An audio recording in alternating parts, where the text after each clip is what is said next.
Kofi and Kwesi had been known as the only two dwarfs in the village of Asampaya. Kwesi, the only son of Opening Kwame and Inata, had been denied formal education due to his sight.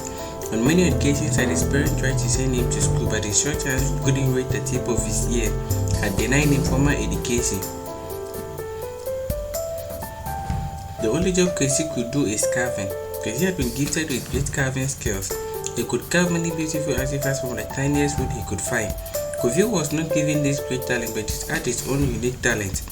Kofi was gifted with metal bending. He could make many beautiful artifacts from metals. He was the best blacksmith in the whole village and the entire state. Kofi and Kwesi loved to paint anytime they were together. Kwesi had strong taste for color, while Kofi was capable of mixing colors to produce the best of art. Kofi was the last son of Ejakumi and Awoya. Kofi was the third child in the family. It would be amazing to know that both Kwesi and Kofi were considered useless by most of the people in the village. They would laugh at Kwesi and Kofi anytime they come out to buy food or other items from the market. Some of the villagers would even refuse to sell to them. Very few members of the village laughed them. Kwesi and Kofi would always display their items on the market during market days. They would have very few patrons due to their height. Many of the villagers were scared to get close to them because they were scared that Kwesi and Kofi were dwarfs or some sort of spirit, or they might have been cursed.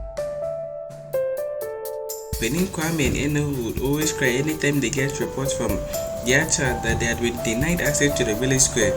Kofi and Kwesi were of age, yet they have never had any friend requests from the village girls. All of the girls are afraid that they might give birth to dwarfs should they marry them.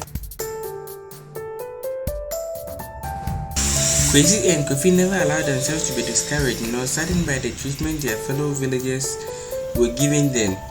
Daddy, why do the villagers treat us this way? Why am I always being laughed at? Is it true that I have been cursed? Kwesi asked one day. I have not been cursed. Neither have any of us been cursed. Let me tell you something that I should have told you a long time ago. When I and your mother married, we lived for about 10 years without a baby. We couldn't produce a child for your grandparents. The pressure from both the family members and the society got us frustrated, so we had no other option. We didn't know what to do, so we decided to elope from the village. We left the village and went into the forest with the aim of searching for a new village or a better place to settle.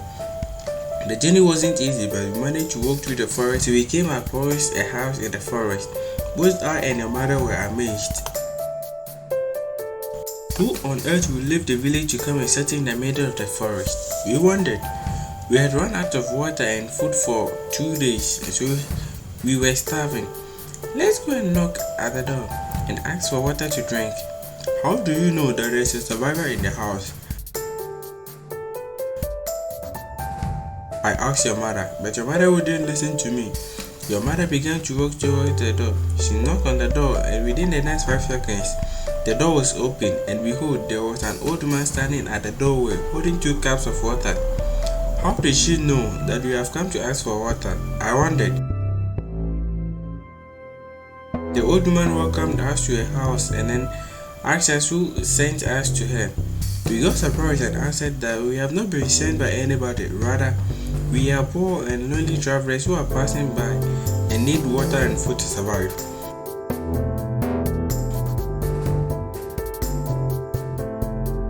But why would you embark on a journey with no destination and well preparation? The old man asked. We are not doing this for the fun of it. We just want to be free from the pressure and depression the family and the society are giving us. Eno replied.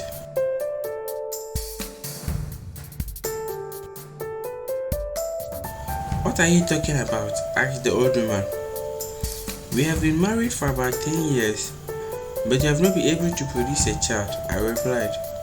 That is such a sad news. Would you permit me to help you? She asked. I don't think my library wife will refuse the help from a kind stranger who just served her with food and water. Thank you. I want you to go back home. There's a marriage ceremony coming on tomorrow. Attend the ceremony and you shall have a child. Your baby is refusing to come because his brother in the spiritual world is not yet to be born. Once you meet the bride and the groom, hug them and you shall deliver a baby boy in 9 months. That wasn't the remedy we were expecting from her. We have tried all the medicines in the universe, but none has worked for us. We have to follow instruction. We must do as she said. I believe that she's a good spirit has been sent by the gods to help us. Everything about her is strange. The mother's command inspired me, and so I gave it and we came back home. It took us 2 weeks to get to the old woman. Then we used a day to return home. The distance was far shorter than we have known.